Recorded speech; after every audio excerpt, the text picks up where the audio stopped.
Morning everyone, so we are on Skulduggery Pleasant, Chapter 6, A Man Apart. His clothes were ragged and charred, but his skin had been untouched by the fireball that had enveloped him at Gordon's house. She glimpsed his face as she was dragged through the yellow light of the Bentley's headlamps, a face that was twisted in anger and hatred, and then she was lifted and slammed onto the bonnet of the car that had hit them. Yes, my dogs are barking. His hands had her collar bunched, his knuckles digging into her throat. You will die, he hissed, right here and now if you do not give me that damned key. Her hands were on his, trying to break his grip. Her head felt light, blood pounding in her temples. Please, she whispered, trying to breathe. You're going to make me look bad, the man growled. My master's going to think I'm a fool if I can't get one stupid little key off one stupid little girl. The street was empty around them, shop fronts and businesses closed for the night. No one was going to hear her, no one was coming to help her. Where was Skulduggery? The street was empty around... Oh, I've read that. The man lifted her off the bonnet and slammed her down again. Stephanie cried out in pain, and the man leaned in, his right forearm pressed beneath her chin. I'll snap your screwy neck, he hissed. I don't know anything about a key.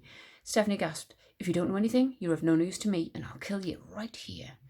She looked up at that horribly twisted face and stopped trying to pull his hands away. Instead, she dug her thumb into the bullet hole in his shoulder. He screamed and let her go and staggered back, cursing. And Stephanie rolled off the car and ran to the Bentley. Skulduggery was pounding at the door, but it had buckled under the impact, trapping his leg. Go! He shouted at her through the broken window. Get away! Stephanie glanced back, saw a figure loom up and pushed herself away from the car. She slipped on the wet road but scrambled to her feet and ran, the man right behind her, clutching his injured shoulder.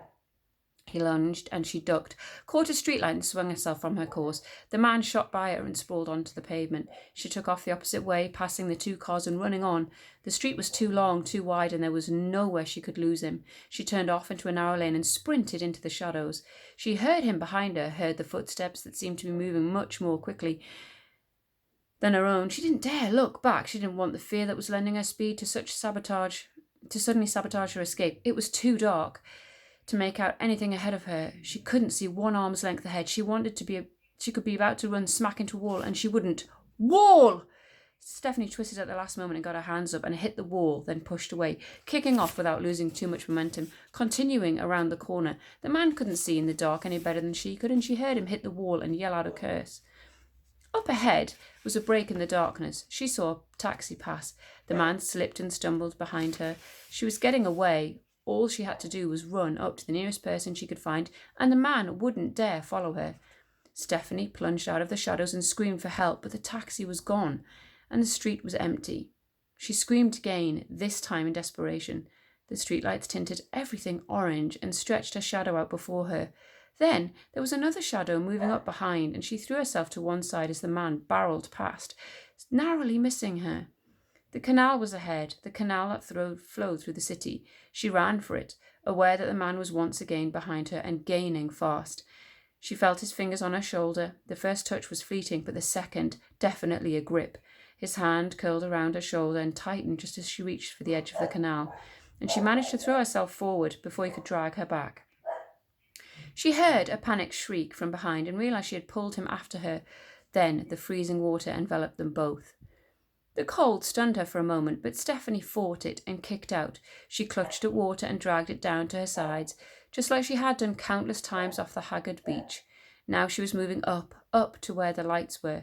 She broke the surface with a gasp and turned her head, saw the man struggling, flailing, his arms in terror. For a moment she thought he couldn't swim, but it was more than that. The water was hurting him, working through him like an acid, stripping pieces of him away. His cries became mere guttural sounds, and Stephanie watched as he came apart and was silent and most dead. She turned from the bits of him that floated to her and ploughed through the water. Her hands and feet were already numb with the cold, but she kept going until the bridge was far, far behind. Shivering, Stephanie reached the edge of the canal and managed to haul herself out. Arms crossed over her chest, trainers squelching with every step, and her hair plastered to her scalp. She hurried back to the Bentley. When she got there, the Bentley was empty. Stephanie hung back out of the light. A truck passed, slowly, when it approached the crash. When the driver didn't see anyone, he drove on. Stephanie didn't move from her spot. A few minutes later, Skulduggery emerged from the narrow lane she'd been chased down. He was walking quickly, looking up and down the street as he returned to his car.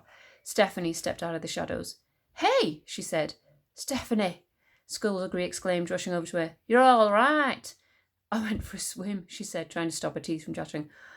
What happened? He asked. Where's he? Here and there, the light breeze was passing through her soaking garments. The water kind of took him apart. Skulduggery nodded. It happens. He held out his hand and she felt herself drying and saw the water drifting off her, collecting as mist in the air over her head. You're not surprised? He moved the cloud away and released it. A faint shower fell to the street. Certain types of adept magic don't come cheap. As we saw at Gordon's house, your attacker had made himself impervious to fire and was probably very proud of himself for doing so. Unfortunately for him, the cost of that little spell was that a large amount of water would be lethal. Every big spell has a hidden snag. He clicked his fingers and conjured fire, and Stephanie started to feel warm again. Neat trick, she said. You'll have to teach me it sometime. With quite a bit of an effort, Stephanie pulled open the car door. She wiped the broken glass from the seat and got in, buckling her seatbelt. Skulduggery went around the other side to his own broken window and climbed in behind the wheel. He twisted the key and the engine turned, complained, and then came to life. Her body was tired. Her mind was tired. Her limbs felt heavy and her eyes wanted to close. She took her mobile phone out of her pocket. Miraculously, the canal water hadn't ruined it. She pressed a button and the time flashed up, and she groaned, then looked outside as the first light of the morning started to seep into the sky. What's wrong? Skulduggery asked. Are you hurt? No, she said, but I will be if I don't get back to Gordon's house. Mum will be picking me up soon. You don't look too happy. Well, I don't want to go back to that world, a boring old town with nosy neighbours and nasty aunts. You'd rather stay in a world where you get attacked twice in one night? I know it sounds crazy, but yes, things happen here. I'm going to see a friend later today, someone who might be able to help us out. You can come along if you like. Really? I think you might have a real feel for this line of work. Stephanie nodded and gave a little shrug, and when she spoke, she fought hard to keep the sheer joy out of her voice. What about magic? What about it? Will you teach me? You don't even know if you're capable of doing magic. How do I find out? Is there a test or something? Yeah, we'll cut off your head. If it grows back, you can do magic. You're being funny again, aren't you? So glad you noticed. So will you teach me? I'm not a teacher. I'm a detective. How would you have a career? Oh, all right. It's just I'd like to learn, really, and you know it all. Your flattery is subtle. But it's okay if you don't want to teach me. That's okay. I suppose I could always ask China. Skulduggery looked at her. China won't teach you. She won't teach you because there's nothing that she does that is not for her own gain. You mightn't see it at first. You might think she's actually being nice to you, but you can never trust her. Okay, then. Okay, so we're agreed. We're agreed. No trust in China. Good. Glad we've got that sorted. So you'll teach me magic. He sighed. Dealing with you is just going to be a trial, isn't it? That's what my teachers at school say. This is going to be fun, Skulduggery said dryly. I just know it. Skulduggery dropped Stephanie off at Gordon's house, and half an hour later her mother's car splashed through huge puddles as Stephanie went outside to meet her. She managed to keep her mother's attention off the house, lest she noticed that the door was merely leaning against the door frame. Good morning, her mother said as Stephanie got in the car. Everything okay? Stephanie nodded. Yeah, everything fine. You look a little bedraggled. Oh, thanks, Mum. Her mother laughed as they drove back towards the gate. Sorry, so tell me, how was your night? Stephanie hesitated and then shrugged. Uneventful. Chapter 7. Serpine. Neferin Serpine had a visitor. The hollow men bowed deeply as he strode through the corridors of his castle. They looked real from a distance, but up close they were nothing more than cheap imitations of life. Their papery skin was a mere expressionless shell, inflated from within by the foulest of gases. It was only their hands and feet that were solid and heavy. Their feet clumped when they walked, and their hands weighed down their arms, so they stood with a perpetual stoop. Their number increased the closer he got to the main hall. They were simple creatures, but they did what they were told, and they hadn't known what to make of their visitor. Serpine entered the main hall. The crowd of hollow men parted, and a man in a dark suit turned to him. Mr. Bliss, Serpine said politely, I thought you were dead. I heard that too, Mr. Bliss responded. He was an elegant man of muscle and mass, as tall as Serpine, but whereas Serpine had black hair and glittering emerald green eyes, Bliss was bald, with eyes of the palest blue. In fact, it was a rumour I started. I thought it might make people leave me alone in my retirement. And has it? Unfortunately not. Serpine motioned for the hollow men to leave them and led his guest into the drawing room. Can I get you a drink? Serpine asked, heading to the liquor cabinet. Or is it too early in the day? I'm here on business, Mr. Bliss said. Elder business. Serpine turned, gave him a smile. Oh, and how are the elders? Worried. When are they not? Serpine went to the armchair by the window, watched the sun as it struggled to rise, and settled into the armchair, crossed his legs and waited for Bliss to continue. The last time they had been in the same room together, they had been trying to kill each other, while a hurricane tore the place down around them. The fact that Bliss remained standing right now told Serpine that he was thinking the same thing. Bliss was wary of him. The elders called me in because 5 days ago 2 of their people went missing, Clement Gale and Alexander Slake. How very unfortunate, but I don't believe I've ever had the pleasure of meeting either of them. They were assigned to observe you from time to time? Spies? Not at all, merely observers. The elders thought it prudent to keep tabs on a few of Mevalent's followers, to make sure no one strayed from the terms of the truce. You were always at the top of that list. Serpine smiled. And you think I had something to do with their disappearance? I'm a man of peace these days, not war. I seek only knowledge. You seek secrets. You make that sound so sinister, Mr. Bliss. As far as for missing observers, maybe they'll turn up safe and well and the elders can apologise for dragging you out of your retirement. They turned up yesterday. Oh. Dead. How terrible for them. Not a mark on their bodies, no indication at all as to how they died. Sound familiar? Serpine thought for a moment, then arched an eyebrow and held up his gloved right hand. You think this did it? You think I killed those men? I haven't used this power in years. When I first learned it, I thought it was a wonderful thing, but now I look on it as a curse and a reminder to me of my many mistakes and transgressions in my servitude to Mevalent. I don't mind telling you, Mr. Bliss, that I am deeply ashamed of what I have done with my life. Bliss stood there, and Serpine almost spoiled it all by laughing, but he managed to retain his look of mocking innocence. Thank you for your cooperation, Mr. Bliss said, turning to leave. I shall be in touch if I need to ask you any more questions. Serpine waited until Bliss was at the door before speaking again. They must be scared. Bliss stopped. What makes you say that? They sent you, didn't they? Why didn't they send the detective, I wonder? Skulduggery Pleasant is busy with another investigation. Oh, is that so? Oh, maybe they thought I would be intimidated by you.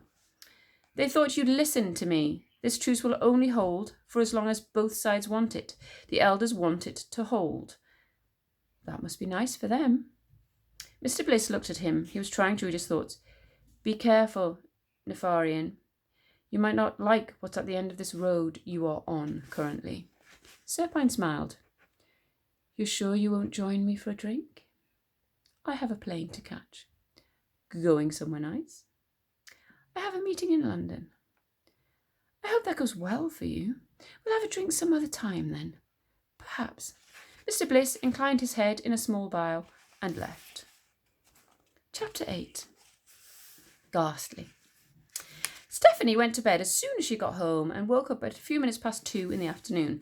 She padded to the bathroom and showered, her body aching as she stood under the spray. Her knees were scraped and cut from where she'd been dragged along the road. Her skin was mottled with deep bruises, her neck stiff. She turned off the water and stepped out of the shower, dried herself off and pulled on fresh jeans and t-shirt. Barefoot, she took her old clothes downstairs and threw them in the washing machine, added the powder and turned it on. It was only after she had something to eat that she allowed herself to think about the previous night. Well, she said to herself, that happened then. She pulled on her shoes and went out, the sunshine warm on her face. At the end of the road, she passed the old pier and started towards Main Street. Normality. Kids playing football, riding bikes and laughing. Dogs running about, tails wagging, neighbours talking to neighbours, and the world being as she'd always thought it was. No living skeletons. No magic. No men trying to kill her. A crazy laugh escaped her lips when she reflected on how much her life had changed in the space of one day. She had gone from being a perfectly ordinary girl in a perfectly ordinary world to becoming a target for water-soluble weirdos and a partner for a skeleton detective out to solve her uncle's murder. Because that was actually what it was. Stephanie faltered. Her uncle's murder. Where had she got that from? Gordon had died of natural causes, hadn't he? The doctors had said so. She'd frowned. But these were doctors who lived in a world without walking, talking skeletons. But still, assume He'd been murdered? What on earth had made her think that? These are items that cannot be taken, China had said. Possessions that cannot be stolen. In such a case, the owner must be dead before anyone else can take advantage of its powers. Her attacker and whoever had sent him wanted something. They wanted something so badly enough to kill her, to get it. And if they wanted it that badly, would they really have waited for her uncle to die of natural causes before they went looking for it? Stephanie felt cold. Gordon had been murdered. Someone had killed him, and no one was going to do anything about it. No one was asking the questions. No one was trying to figure out who did it, except for Skulduggery. She narrowed her eyes. He must have known Gordon was murdered. If he hadn't already suspected it when they first met, he must have worked it out in the library. China probably knew it as well, but neither of them had told her. They didn't think she could handle it, maybe. Or maybe they didn't think it was any of her business. It had to do with their world after all, not hers. But Gordon was still her uncle. A car pulled up behind her. People stared. She looked back and saw the Bentley. The driver's side was badly buckled from where the car had rammed it, and the windscreen was cracked. 3 of the windows were without glass, and the bonnet had a series of ugly dents running up its left side. The usual purr of the engine was replaced by a worrying rattle that cut off abruptly when the engine turned off. Skulduggery, in hat, scarf and sunglasses, went to get out, but the door wouldn't open. "Oh, boy," Stephanie muttered. She watched him lean away from the door and raise his knee, and then he kicked it open and got out, adjusting his coat as he walked over. "Afternoon," he said brightly. "Wonderful weather we're having, ain't it?" "People are staring," Stephanie whispered as he neared. "Are they really? Oh, so they are. Good for them. So are we. Ready to go?" "That depends," she answered, speaking softly and keeping a smile on her face. "When were you going to tell me that my uncle was murdered?" There was a slight hesitation. "Ah, you worked that out then?" Stephanie turned down a narrow lane between 2 buildings, moving away from the prying eyes of haggard gossip mongers. Skulduggery hesitated a moment, then caught up to her, walking fast. "I had a good reason for not telling you." "I don't care." Now that no one could see her, she dropped that smile. "Gordon was murdered. Skulduggery, how could you not have told me? This is a dangerous business. It's a dangerous world that I'm part of." She stopped suddenly. Skulduggery kept walking, realised she wasn't beside him anymore, and turned on his heel. She crossed her arms. "If you don't think I can handle it—" "No, you've certainly proved yourself capable." She heard the tone of his voice change slightly. "I knew from the moment I met you that you're just the type of person who would never walk away from a danger simply out of your stubbornness. I wanted you to keep out of it as much as I could. You've got to understand, Gordon was my friend. I thought I owed it to him to try and keep his favourite niece out of harm's way. Well, I'm in harm's way, so it's not your decision any more. No, apparently it's not. So you won't keep anything from me again?" He put his hand to his chest. "Cross me heart and hope to die." "Okay." He nodded and led the way back to the Bentley. "Though you don't actually have a heart," she said. "I know. And technically you've already died." "I know that too." "Just so we're clear." "What's he like?" Stephanie asked as they drove. "What's who like?" "The guy we're going to see." "What's his name?" "Ghastly Bespoke." She looked at Skulduggery to make sure he wasn't joking, then realised there was no way she could tell. Why would anyone call himself ghastly? "All manner of names suit all manner of people. Ghastly is my tailor and also happens to be one of my closest friends. He first taught me how to box." "So what's he like?" "Decent, honourable, honest, but more fun than I'm making him sound, I swear. Also, he's not magic's biggest fan." "He doesn't like magic? How could he not like magic?" "He just doesn't find it interesting. He prefers the world he reads about in books and sees on TV. The world of cops and robbers and drama and sports. If he had to choose, I expect he'd like to live in the world without magic. The way he could have gone to school and got a job and been normal. Of course, he's never been given the choice, I suppose. For him, there could never really be a choice. Not really." "Why not?" Skulduggery hesitated for a moment, as if he was choosing how best to say it, then told her that Ghastly was born ugly. "Not just unattractive," he said. "Not merely unappealing, but honestly, really, truly ugly. His mother was Jinx when she was pregnant with him, and now his face is ridged with scars. They tried everything to fix it. Spells, potions, charms, glamours, various and sundry creams, but nothing worked. He explained that as a child, Ghastly had always told his friends that he got his love of boxing from his father and his love of sewing from his mother. The truth was, his father was the one who was constantly making alterations to hemlines and such, and his mother was a bare-knuckle boxing champ who boasted 22 consecutive wins. Skulduggery had seen her fight once. She had a right hook that could take a head clean off, and according to legend, it had once. Regardless, Ghastly was brought up in these two separate disciplines and, figuring he was ugly enough already, decided to try a career as a tailor rather than a boxer. And, for one, I'm glad he did, Skulduggery said. He makes extraordinary suits. So we're going to see him because you need a new suit. Not quite, you see. His family has amassed a unique collection of artwork, paintings and literature about the ancients from all over the world.